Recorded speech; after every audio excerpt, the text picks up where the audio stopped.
Gracias a ustedes por la invitación.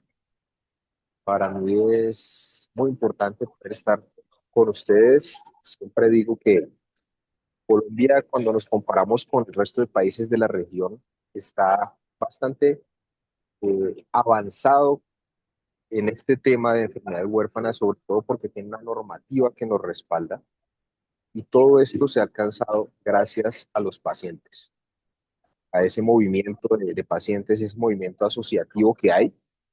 Entonces, todo este avance lo debemos a ustedes y siempre hay que resaltar. Entonces me dijeron que les hablara un poquito de enfermedades huérfanas y genética.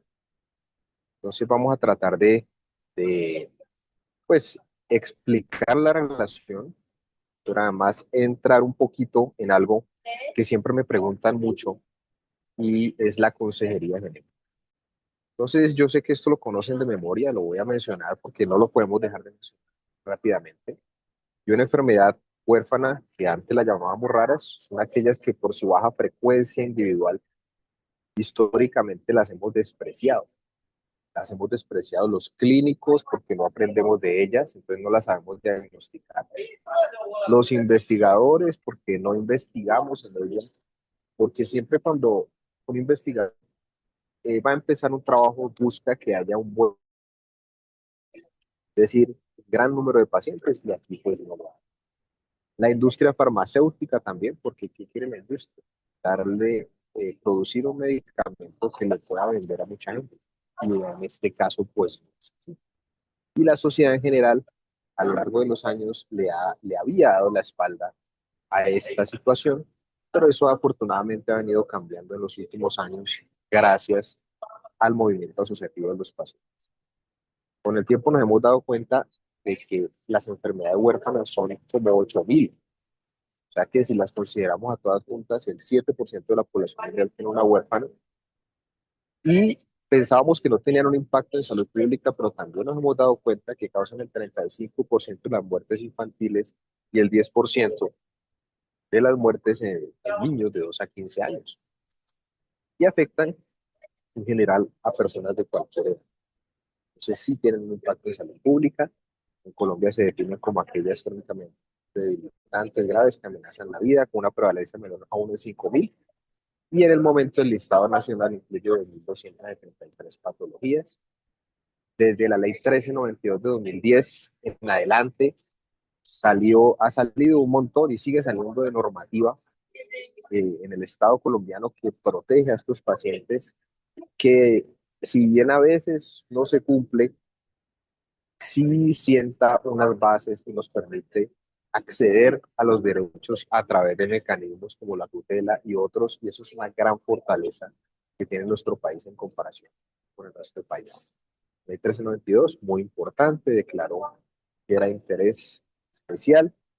Eh, Muy importante también decir que hay una información, una normativa que obliga a que notifiquemos los casos. Yo sé que lo manejo muy bien también.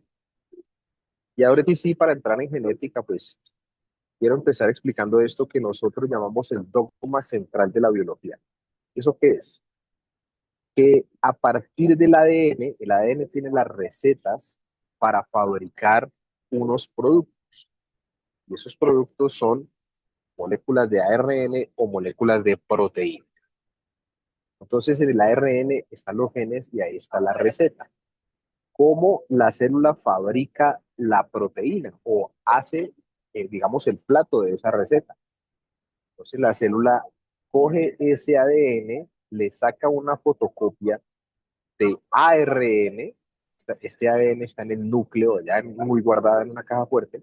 Le saca una fotocopia de ARN y se la lleva a la cocina al cocinero o al chef. Y entonces, ese chef es el ribosoma que ya lee el ARN de la receta y fabrica la proteína. Y esa proteína tiene una función que si la lleva a cabo normalmente, entonces yo soy una persona que no tiene enfermedad. Pero si el ADN está mutado, entonces el ARN también está malo. A veces ese ARN malo es el que hace el daño. Y como el ARN está malo, pues la receta queda mal hecha y la proteína no funciona no cumple su función y ahí es cuando tengo una enfermedad genética. Esta es una célula, este que ven morado aquí es un núcleo, ahí está el ADN está guardado en forma de estas moléculas que ustedes ven como una X allí, que se llaman cromosomas. Los seres humanos tenemos normalmente 23 parejas de cromosomas. Ustedes las ven ahí, pareja 1, 2, 3, 4, hasta la 23. ¿Por qué son parejas? Porque de cada cromosoma uno me lo da mi papá y otro me lo da mi mamá. ¿Y qué hay en los cromosomas? Los, es decir, que de cada gen yo tengo dos copias, una que me da mi papá y otra que me da. Ustedes ven, esto que acabo de decir es así para todos los cromosomas desde el 1 hasta el 22. Pero en la pareja 23 de cromosomas, los hombres y las mujeres somos diferentes, porque las mujeres tienen dos cromosomas que se llaman X, que son iguales. O sea que los genes que están ahí, las mujeres tienen dos copias. Una en un cromosoma X que le dio el papá y otra en un cromosoma X que le dio la mamá. Pero los hombres no, porque los hombres tenemos un solo cromosoma X y el otro es un Y. O sea que de estos genes que hay en el cromosoma 23 en los hombres, solo tenemos una copia. Eso es importante para entender el mecanismo. ¿Por qué estamos explicando todo eso? Porque el 80% de las enfermedades huérfanas son de origen genético. Entonces, tiene toda la relación del caso hablar de genética cuando estamos hablando de enfermedades huérfanas raras. Estos son los tres grandes tipos de enfermedades genéticas que existen.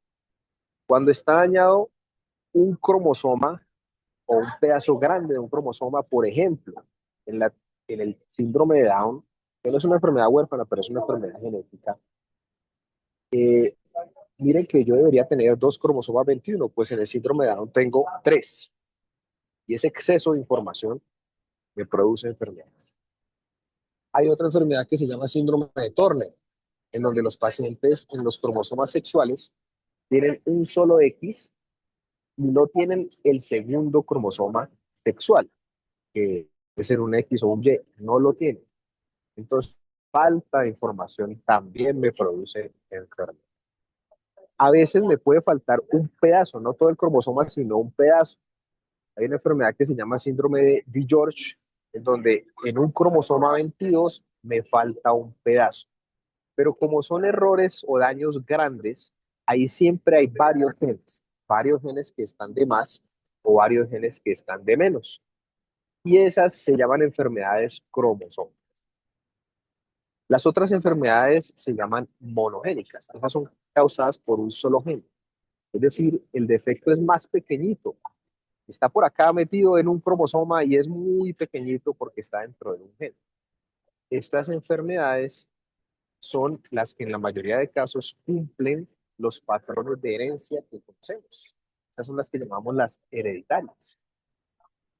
Y un tercer grupo de enfermedades genéticas serían las enfermedades complejas, que son enfermedades que tienen un componente genético, pero que no están 100% determinadas por la genética, sino que el ambiente tiene una influencia.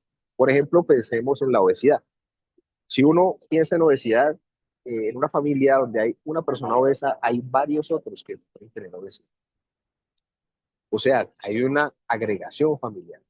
Pero si yo soy de esa familia, tengo los genes de predisposición, pero me levanto todos los días a las 5 de la mañana, troto 30 minutos y como bien, no me voy a engordar. Es decir, que con el ambiente modifique esa carga genética.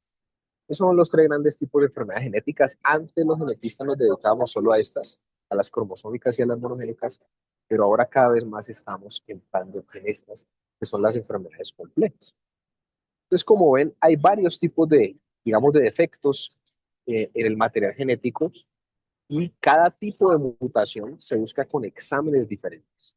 Entonces, no es tan sencillo como hacer un cariotipo y ya, o hacer un exoma y ya, sino que dependiendo de la mutación es la prueba que yo hago y existen diferentes pruebas para las enfermedades monogénicas, diferentes pruebas para las cromosómicas y diferentes pruebas para las enfermedades. Por eso es que a veces me hacen una prueba genética y no me sale la causa, porque estamos pidiendo la prueba que no es. Y para eso es muy importante que el genetista defina la prueba.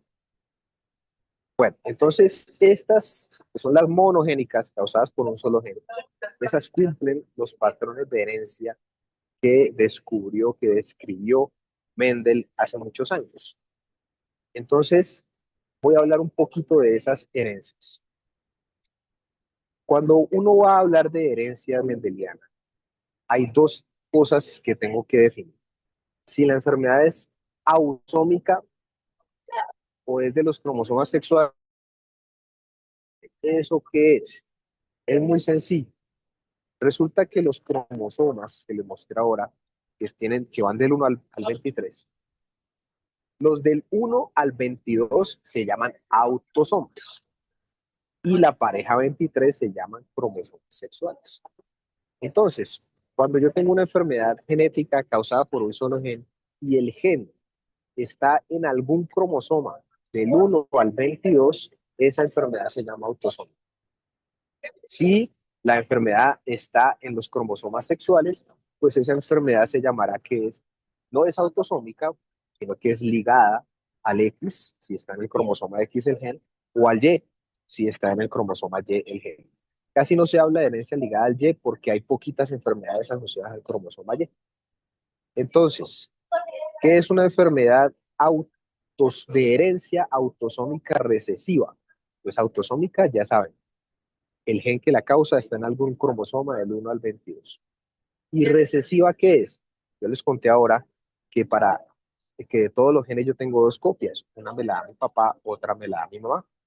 Entonces recesivo quiere decir que es una enfermedad que yo tengo que tener las dos copias malas para estar enfermo. Si solo tengo una mala, pero la otra está buena, yo no estoy enfermo y soy un portador. Entonces, tenemos dos copias de cada gen. Si tengo una sola copia mala, soy un portador. Si tengo dos copias malas, estoy afectado. Entonces, una persona que tiene, que tiene un gen bueno y el otro bueno, pues es una persona que es sana. Si estamos hablando de una enfermedad autosómica recesiva.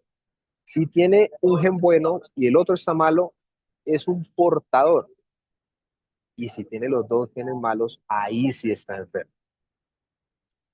O sea que si alguien tiene una enfermedad autosómica recesiva, yo me puedo imaginar cómo son sus genes. Y sus genes son así. Ambos están malos. Ambos tienen una alteración. Si esa persona que tiene los dos genes malos se consigue una pareja que no es de la familia, que es de la población general, lo más probable es que esa pareja tenga esos mismos genes buenos. Entonces, ¿cómo son los hijos de esa pareja? Pues habría que mirar todas las posibilidades, porque cuando yo tengo un hijo, yo le paso un gen y el otro se lo pasa mi pareja. Entonces, en cada embarazo, esta pareja de una persona que tiene la enfermedad recesiva y otra que no, estas son las posibilidades. Pasa el malo, pasa el bueno. Este es un porta. Pasa el malo y bueno, este es un portador. Pasa el gen malo, pasa el gen bueno, este también es un portador. Bueno, y pasa este gen malo, pasa este gen bueno, sería un portador. Creo que aquí tenemos errores. A ver, yo bueno. Paso el gen malo, bueno, sí. Ok, listo. Entonces, estas serían las probabilidades. Miremos cómo es cada paciente. Es cada hijo.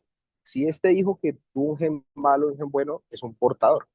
Este que tuvo un gen malo y un gen bueno es un portador. Este hijo que tuvo un gen malo y un gen bueno es un portador. Y este hijo que tuvo un gen malo y un gen bueno es un portador. Es decir, cuando una persona enferma de una enfermedad recesiva, tiene hijos. Todos los hijos son portadores. ¿Por qué?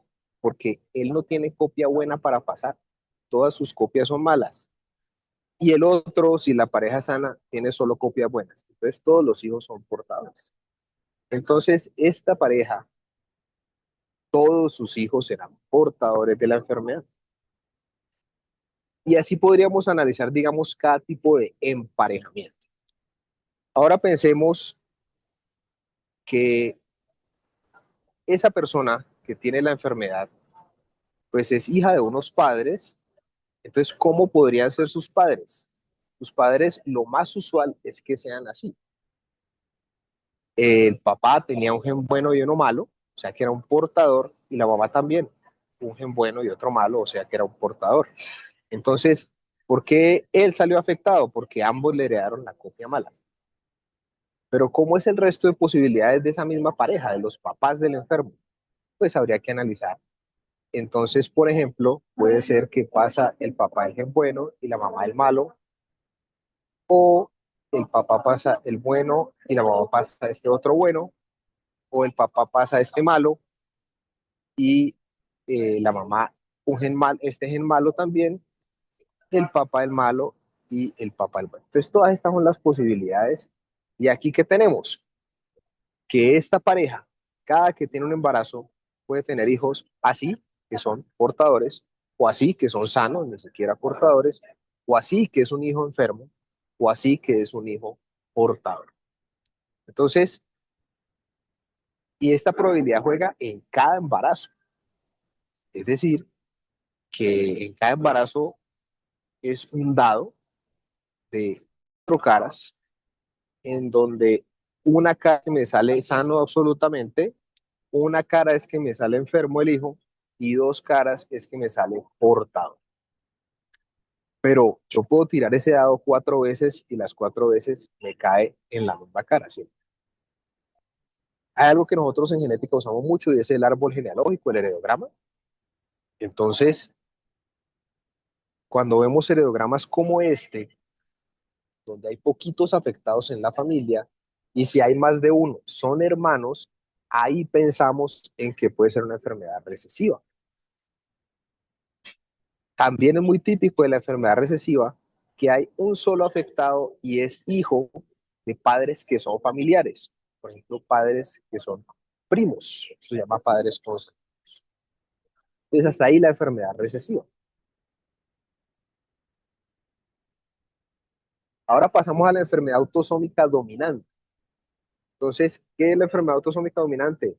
Causada por un gen que está en un cromosoma del 1 al 22 y que para estar enfermo ya no necesito dos copias malas como en la recesiva, yo que no, con una sola copia mala ya tengo la enfermedad.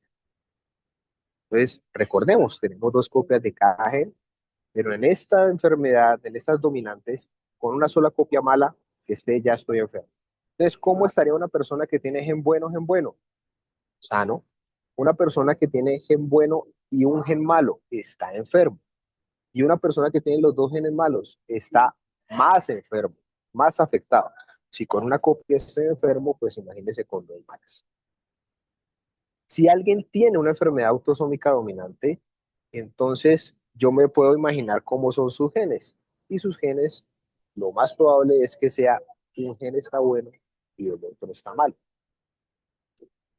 Pensemos entonces que esta persona que tiene una enfermedad autosómica dominante tiene un gen malo, un gen bueno, se empareja con una persona de la población general que tiene sus dos genes buenos. ¿Cómo es las probabilidades de esta pareja en cada embarazo? Puede pasar, el paciente pasa el gen bueno y la pareja un gen bueno, la persona sana, el hijo. El paciente pasa el gen bueno y la pareja también, hijo, no está enfermo, pero resulta que el paciente pasa el gen malo y la pareja pasa un gen bueno. Este está enfermo, porque aquí con una sola copia mala estoy afectado. Y acá también paso el gen malo y mi pareja pasa este otro gen bueno. Estoy afectado. O sea que en este caso, esto es como tirar un dado, cada embarazo, de cuatro caras, donde dos caras es que me sale un hijo sano absolutamente, caras es que me sale un hijo con la enfermedad. Ahora pensemos en que tenemos esa misma persona afectada por esa enfermedad autosómica dominante, tiene un gen malo, un gen bueno. ¿Cómo serán los papás? Lo más probable es que los papás sean así. Uno de los dos tiene un gen bueno y un gen malo, y este fue el que le pasó este gen. Y la otra pareja tiene los dos genes buenos. Entonces, para esa pareja, las probabilidades son las mismas que mencionamos ahora. Bueno, cuando nosotros hacemos un heredograma, y nos encontramos que hay varias generaciones afectadas por la misma enfermedad, pensamos que se trata de una enfermedad autosómica dómica. Ahora, vamos a las herencias donde el gen malo está en el cromosoma X. Y vamos a empezar con la herencia ligada al X recesiva. ¿Cómo así? Es lo que quiere decir ligada al X recesiva es que es una enfermedad que el gen que la causa está en el cromosoma X y que tengo que tener las dos copias malas para estar enfermo. Entonces miremos acá. Aquí las mujeres y los hombres somos diferentes, porque las mujeres tienen dos cromosomas X. En cambio, los hombres solo tenemos un cromosoma X. Las mujeres de estos genes tienen dos copias, nosotros solo tenemos una, porque el otro no es un cromosoma X, es un cromosoma Y. Entonces, en estas enfermedades, la letra minúscula, en esta enfermedad que es ligada al X recesiva, la letra minúscula quiere decir que es el gen malo y la mayúscula quiere decir que es el gen bueno. Entonces pensemos en mujeres. Si las mujeres tienen las dos letras minúsculas, o sea, los dos genes malos, está enferma, porque es una enfermedad recesiva, necesito las dos copias para estar enferma. Pero si tiene una copia buena y la otra mala, ella solamente es portadora. Si tiene las dos copias buenas, ella es normal. Sin embargo, en los hombres es diferente. Como solo tenemos una copia, si esa única copia está mala, yo estoy enfermo. Y si esa única copia está buena, yo soy sano. Veamos este heredograma de árbol familiar. ¿Por qué bueno, esto quiere decir lo siguiente, cuando los cuadrados son hombres y los círculos son mujeres. Cuando está pintado completo, el paciente está enfermo y cuando yo le dibujo un puntico nomás, el paciente es un portador. ¿Por qué yo veo ese heredograma y yo digo, eso es un trastorno ligado al X? El gen está en el X. ¿Por qué? Por esta sencilla razón. Mire que como las mujeres tienen dos cromosomas X, siempre a su hijo le van a pasar un cromosoma X. Los hombres tenemos un X y un Y.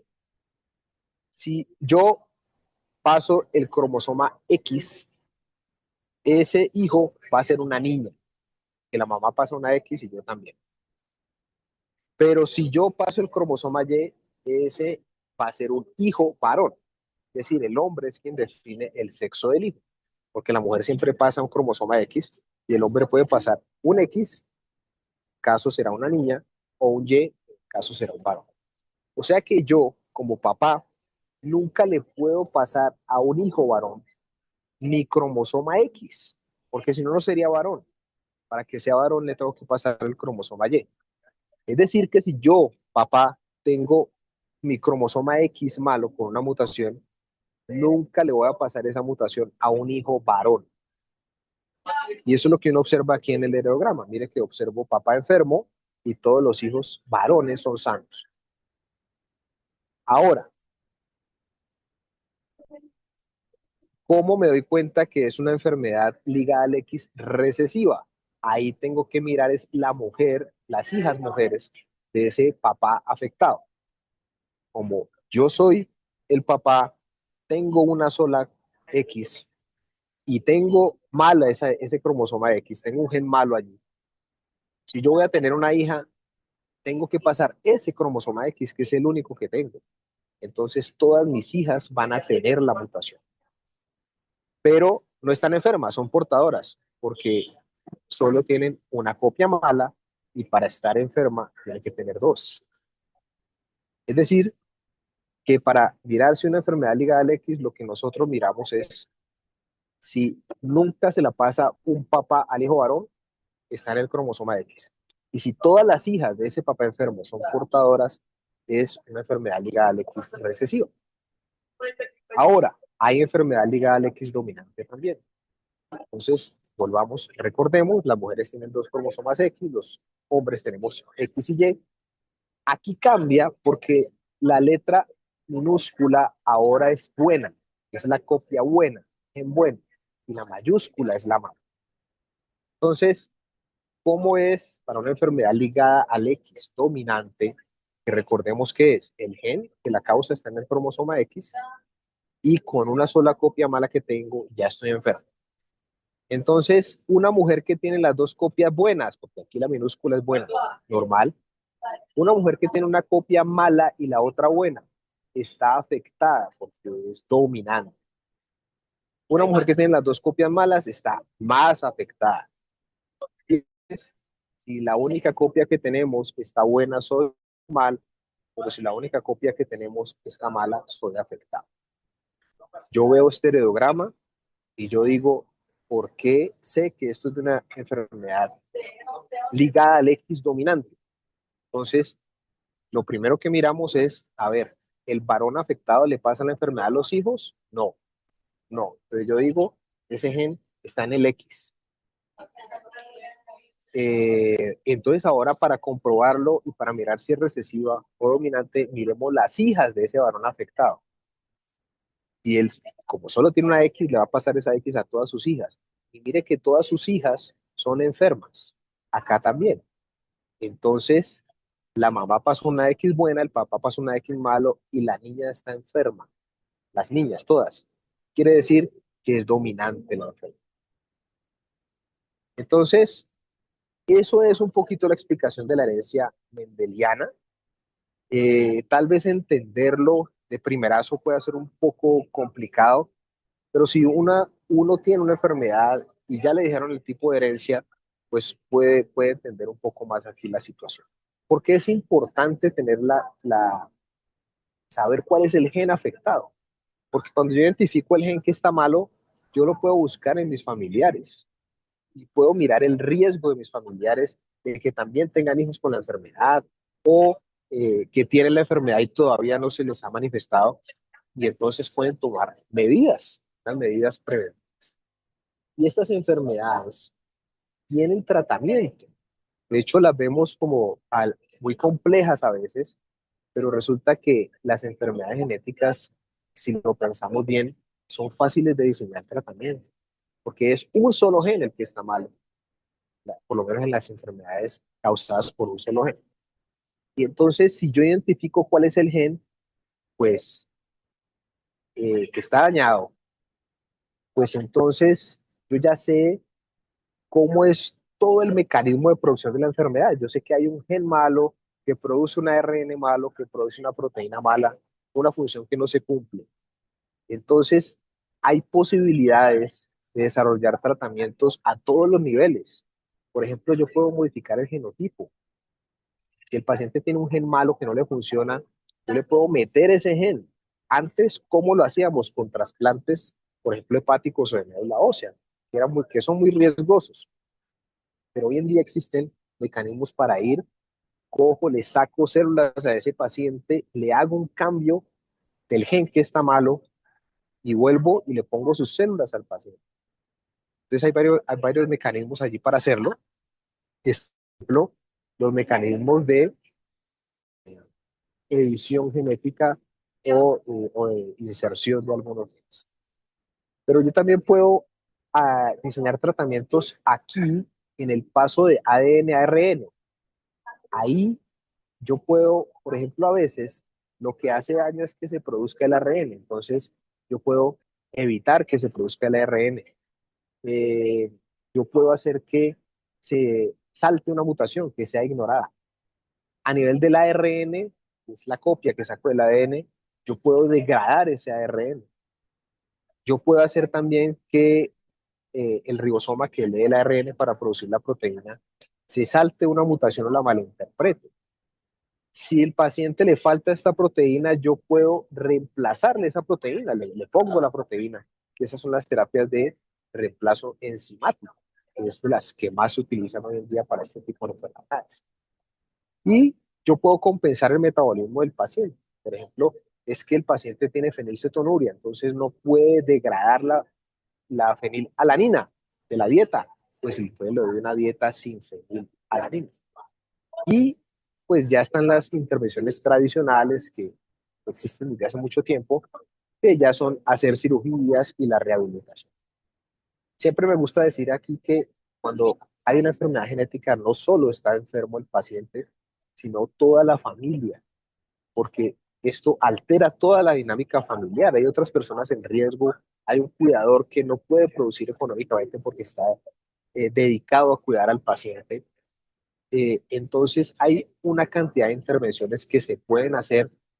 Digamos que no se ha desarrollado ningún medicamento de los que mencioné ahora, pero sí yo puedo hacer una consejería genética, yo puedo buscar quién tiene la mutación y yo puedo intervenir a esa familia con trabajo social y con psicología.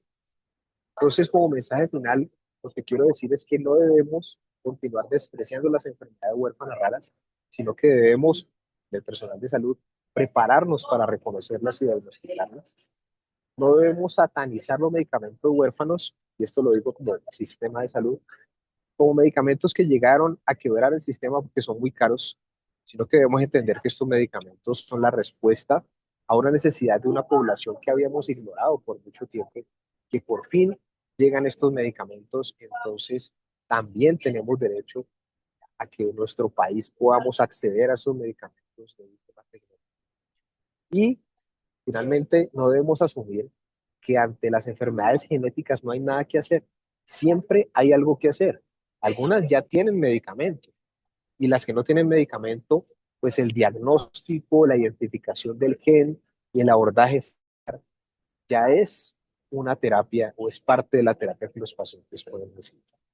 Eso es un poquito de genética y enfermedades huérfanas raras. Y de nuevo, muchísimas gracias por la invitación. En estas enfermedades genéticas o raras, digámoslo de esta manera, el porcentaje de que aparezcan estas enfermedades genéticas ambientales que son adquiridas frente a las genéticas puede ser de cuánto aproximadamente. Digamos, cuando miramos las causas de las enfermedades raras, de cada 100 enfermedades raras, 80 son de origen genético, pero 20 no. Y ahí en ese 20% hay una cantidad de causas diferentes a la genética, como por ejemplo exposiciones ambientales, como por ejemplo enfermedades autoinmunes, en donde mi propio sistema inmune ataca algunas células de mi cuerpo y se empiezan a destruir. Eh, y podríamos decir pues otra cantidad de causas, porque son muy variadas, pero es importante mencionar a las autoinmunes porque son una gran cantidad de enfermedades y además se ha encontrado que estas enfermedades autoinmunes son más comunes en las mujeres que en los hombres. Los hombres también nos afecta, pero más a las mujeres. Y eso explica por qué de pronto cuando hacemos estadísticas hay más mujeres afectadas de enfermedades raras que hombres. Las causas son muy variadas. Sin embargo, esas otras causas, también que decimos que no son genéticas, también en parte pueden estar explicadas por la genética. Lo que pasa es que no hay una causa única genética, sino que son muchos genes involucrados en el proceso. Eh, y entonces es difícil establecer el riesgo de recurrencia. Hoy en día los genetistas estamos trabajando muy fuerte en esas enfermedades para poder no evaluar ya un solo gen, sino todo el genoma y poder definir cuál es tu riesgo. Pues miramos todo el genoma, muchos genes y decimos tu riesgo de tener, por ejemplo, artritis reumatoide es este. Y eso es lo que llamamos medicina personalizada, genética a las enfermedades que no son 100% genéticas. Para allá vamos en ese camino y esa será la medicina. Yo no digo el futuro, sino que ya empezó. Y se vienen muchos cambios en los próximos años para el abordaje y el manejo de estas enfermedades. Queda claro un tema, usted no vive el futuro, pero digamos que la ciencia ha avanzado muchísimo. Hay una probabilidad, yo no sé, esta pregunta se me viene a la cabeza porque es lo que normalmente la gente puede pensar. Como hemos avanzado tanto, ¿qué tan probable es que al feto o al bebé en el vientre de la mamá le puedan hacer un examen y en donde se den cuenta que genéticamente puede venir algo alterado y antes de dar a luz le hagan, digamos, le cambien el gen, le mejoren el gen para que el bebé nazca perfecto. ¿Eso es viable o eso es muy complicado? No, es absolutamente posible. Hoy en día puedo eh, hacer procedimientos invasivos donde saco células del bebé y analizo su genoma. Inclusive puedo hacer exámenes de sangre, o sea, evaluar a través de la sangre de la mamá. Le tomo una muestra de sangre a la mamá y ahí se ha encontrado que hay ADN fetal y entonces puedo evaluar el gen del feto, el genoma del feto a través de una muestra de sangre materna. Hay algunas enfermedades que son contadas, realmente son pocas, que yo puedo hacer una intervención inútero dentro del útero, pero las hay. Algunas enfermedades donde puedo suplementar algunas vitaminas, inclusive hay unas enfermedades, eh, unas condiciones de manejo quirúrgico donde están operando a los fetos dentro del útero de la madre. Y hay otras enfermedades que no hay nada que hacer, pero que entonces se ofrece, por ejemplo, la interrupción voluntaria del embarazo. Entonces, toda esa gama de posibilidades existe. Yo diría que es algo relativamente nuevo en lo que estamos empezando, pero que cada vez habrá más posibilidades de ese tipo de manejos.